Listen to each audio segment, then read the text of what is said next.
E aí, estudante, tudo bem? Estamos dando continuidade a mais uma aula da gente de geografia que trata sobre a formação do território nacional brasileiro. Esse é o nosso segundo bloco, né, na nossa série de aulas do sétimo ano. Estamos aqui ainda introduzindo a formação e a expansão do território nacional brasileiro. É uma aula dedicada também a todos os alunos da escola pública e da escola privada. Não importa, o que vale aqui é a série inicial, ano letivo, que é o sistema de ensino fundamental 1 dentro da sétima série, tanto faz para o sistema de ensino público como privado. A aula é a mesma porque os assuntos eles são democráticos, eles são acumulativos ao longo de todo o nosso processo de aprendizagem, tudo bem? Eu estou dando continuidade aqui ao material didático do Positivo 1, que é o que a gente estuda lá no Colégio Curso Vitória de Saber, da escola privada de Itaú, no estado do Rio Grande do Norte, né? Eu sou o professor Samuel Geografia e agora a gente vai dar continuidade. O material novamente vai ficar disponível, vocês depois têm acesso, mas a videoaula vai ficar disponível para todo o tempo, quem quiser visualizar, curtir, dar um like, contribuir de alguma forma, apoiando essa ideia, tudo bem? Tempo de quarentena, a gente tem que ficar em casa, mas também pode aproveitar esse tempo para estudar, tá certo? Nosso ponto de trabalho vai ser os aspectos, né? Os aspectos geológicos, os aspectos de relevo e os aspectos de formação do território nacional brasileiro, a estrutura, digamos assim, geológica do território nacional brasileiro. O Brasil, como eu falei na aula passada do primeiro bloco, é um território em grande quantidade de terras emersas, descobertas, e também os limites das suas fronteiras são muito expressivos, tanto no interior do seu território, como na representatividade exterior do seu território. Ou seja, o Brasil é um país muito grande, de dimensões continentais, de dimensões de terras muito grandes mesmo. É um dos maiores territórios enquanto país, enquanto nação, que o mundo e que o planeta Terra distribuiu pelos seus continentes e por suas terras, digamos assim, emersas, além do nível do mar.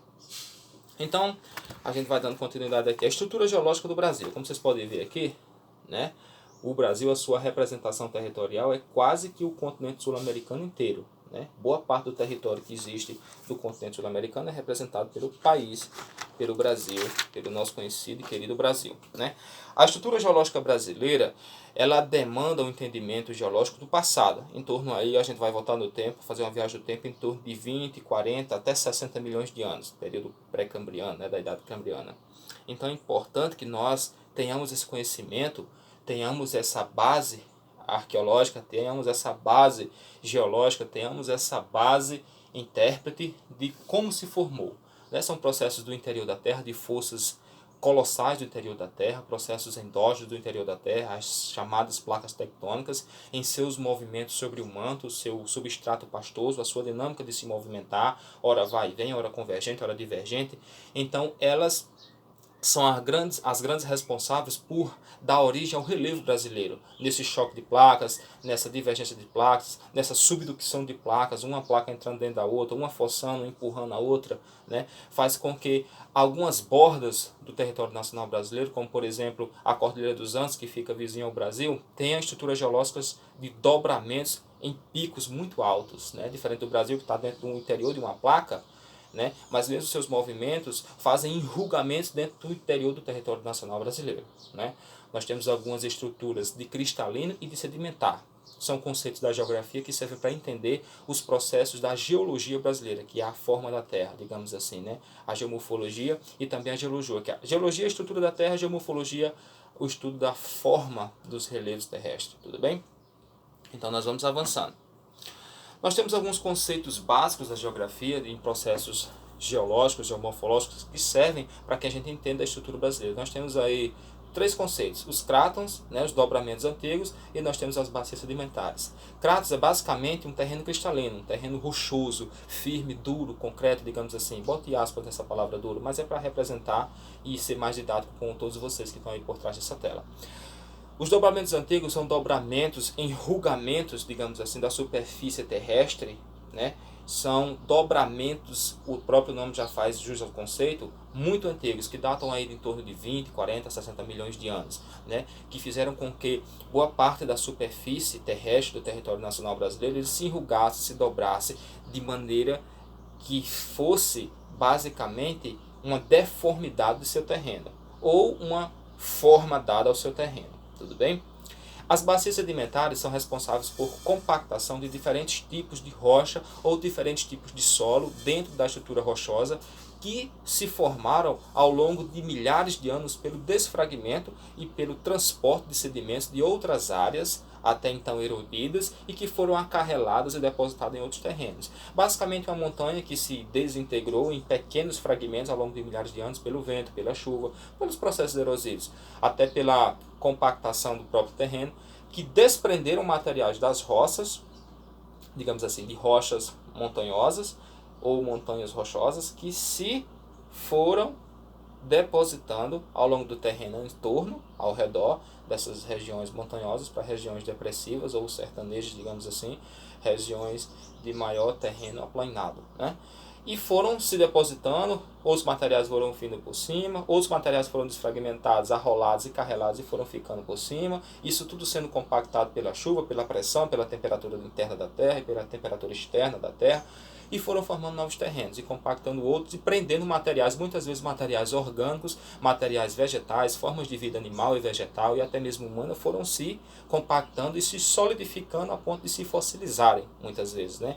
Como é o tal conhecido ouro negro chamado petróleo. A formação do petróleo são em áreas sedimentares, porque todo material orgânico e todo material em forma de vida, seja ela animal ou vegetal, principalmente aqui a gente vai fazer jus ao período dos dinossauros, né? No período Jurássico, todas essas formas de vida animais colossais foram morrendo, se depositando em grandes áreas sedimentares, sendo compactados e sendo basicamente firmados sobre uma inferioridade muito profunda dos terrenos e dos solos, a ponto de se tornar uma lama tão poderosa, né? Uma lama negra poderosa com poder de combustão muito grande, que é o conhecido petróleo, sempre na área sedimentares, né? Então, toda essa estrutura geológica está espalhada pelo território nacional brasileiro, né?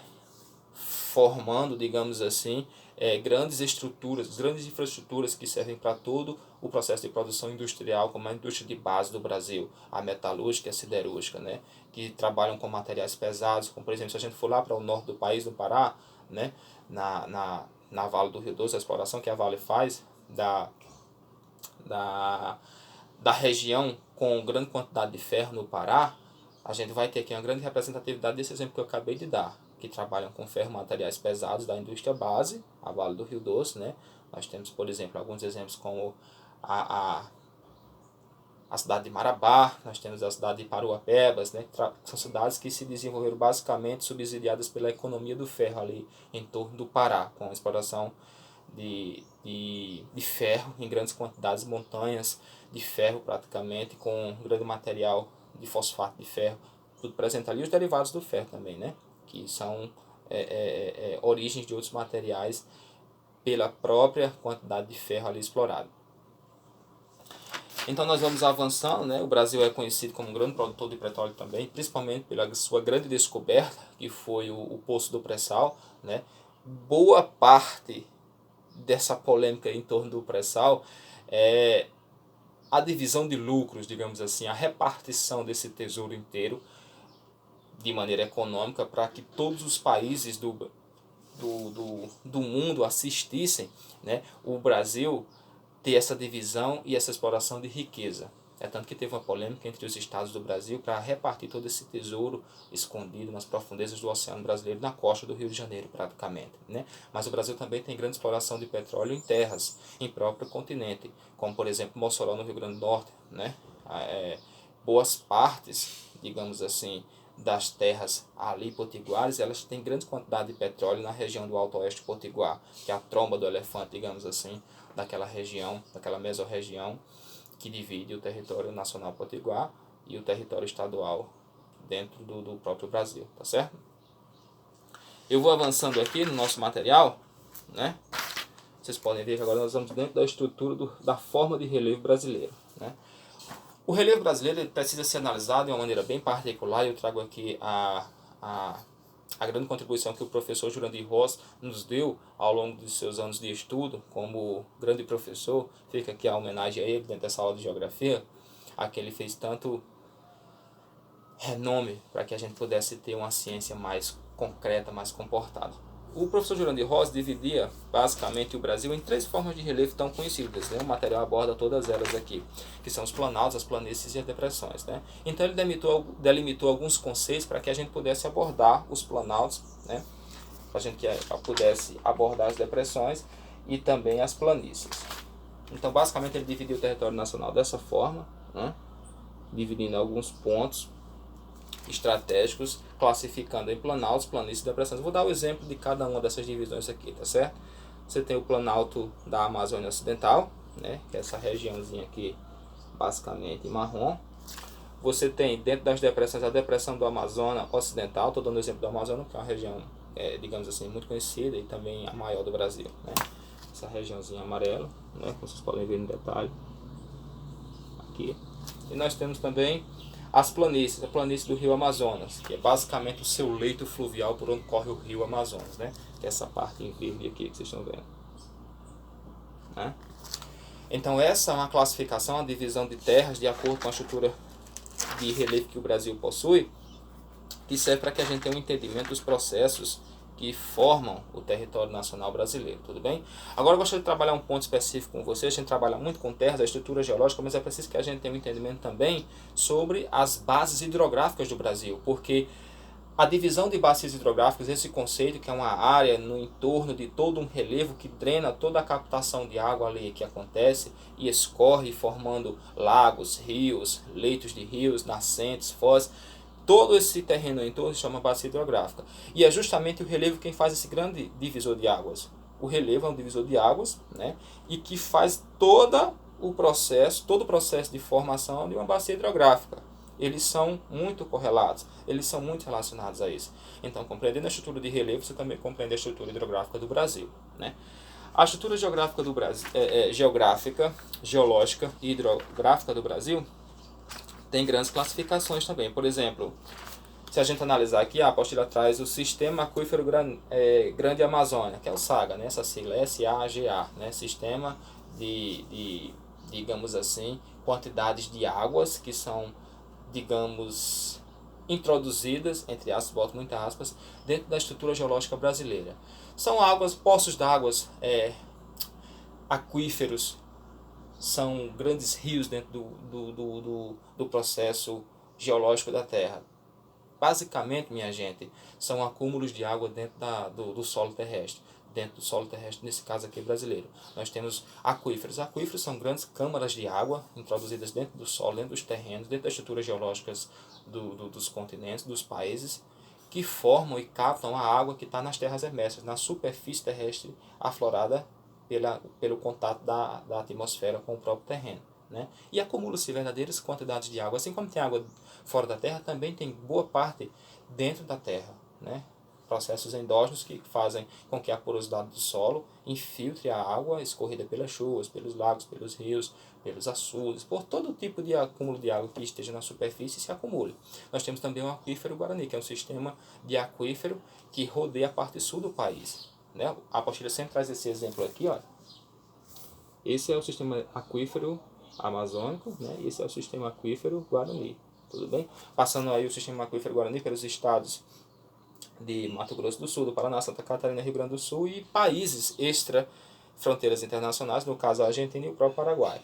No caso do aquífero Amazonas também, as suas fronteiras são extraterritorialidade nacional brasileira, como por exemplo o Peru, como por exemplo o Equador, como por exemplo a Colômbia. Então são estruturas hidrográficas não observadas na superfície terrestre, mas sim detectadas no interior do solo terrestre brasileiro. São grandes, digamos assim, cavernas de água com câmaras que acumulam toda essa quantidade de água, em litros mesmo, em estado líquido, né? Que servem para a exploração e também para o abastecimento natural das fontes de lençóis freáticos de todo o território nacional brasileiro. No nosso conteúdo a gente tem grandes bacias hidrográficas do Brasil, né? Eu gostaria de abordar 3 principais aqui. A região hidrográfica do Rio São Francisco, a região hidrográfica do Tocantins-Araguaia e a região hidrográfica do Paraná, Paraguai e Uruguai.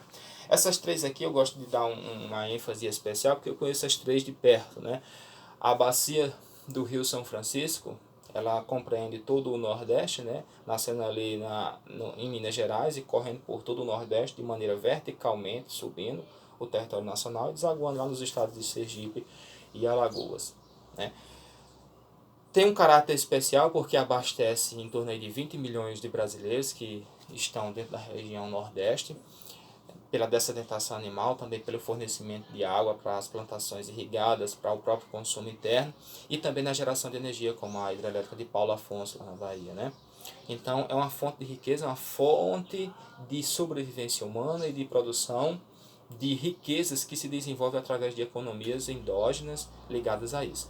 E você tem também a bacia hidrográfica do Tocantins, né? Gostaria até de citar aqui, porque lá é onde existe a usina de Tucuruí, que faz justamente a fronteira, captação de água entre a fronteira do estado do Maranhão e o estado do Tocantins, pelo rio Araguai, né? E ali forma uma grande quantidade de riqueza, uma grande quantidade de exploração da produção econômica em torno dessas águas fluídas e fornecidas por toda essa região, né? E você também tem a Bacia do Prata, né? Tão conhecida pelo rio Paraná, que se junta com o rio Paraguai e forma o estuário do Prata, né? Lá na parte sul do país. Eu já tive a oportunidade de conhecer lá onde tem a usina tão conhecida, uma das maiores do mundo e a maior do Brasil, né? Que é a usina de Itaipu, binacional Itaipu, pertence ao Paraguai, o consórcio com o Paraguai e com o Brasil, responsável por uma grande geração de energia e responsável pela grande exploração de riqueza de água, né, da produção da indústria, da agropecuária, da agricultura irrigada e também por vários outros tipos de economia que se derivam disso. Então fica aqui o registro dessas três principais bacias, mas que tem tantas outras que o Brasil precisa ser explorado, que eu nem citei a do Amazonas, né, que é a maior do Brasil dentro da região norte, fornecendo energia e também riqueza para todos os seus povos, também para o povo nacional brasileiro, né? Porque nós temos aí grandes afluentes, como por exemplo o Rio Solimões, o Rio Madeira, né, o Rio Xingu, e daí tem tantas outras usinas, como por exemplo a usina de Belo Monte, né, que fornece grandes quantidades de energia e produção de eletricidade para todo o território nacional brasileiro, não só para a região do Amazonas, tá certo? Então cabe a vocês conhecer, porque a apostila também ela aborda outras bacias hidrográficas, como aquela representa para vocês, tá certo? Essas divisões em cores diferentes é justamente a divisão de bacias hidrográficas. Você vai ter aqui a bacia do Amazonas, do Atlântico Sudeste, Atlântico Leste, Atlântico Nordeste, Paraná, Paraguai, Atlântico Sul, Atlântico Nordeste, Parnaíba, São Francisco, Tocantins, Araguai, Uruguai. A bacia do Parnaíba também aqui no Nordeste representa grande fonte de riqueza, né? Assim como a do Rio Tocantins, tudo bem? A bacia do Araguaia. E assim a apostila finaliza com outros conceitos que aqui já foram abordados, e eu espero que você tenha aprendido, tenha compreendido sobre o processo de formação territorial brasileiro de maneira geológica, hidrológica e também geomorfológica. Muito obrigado pela sua atenção, fiquem em paz e bons estudos.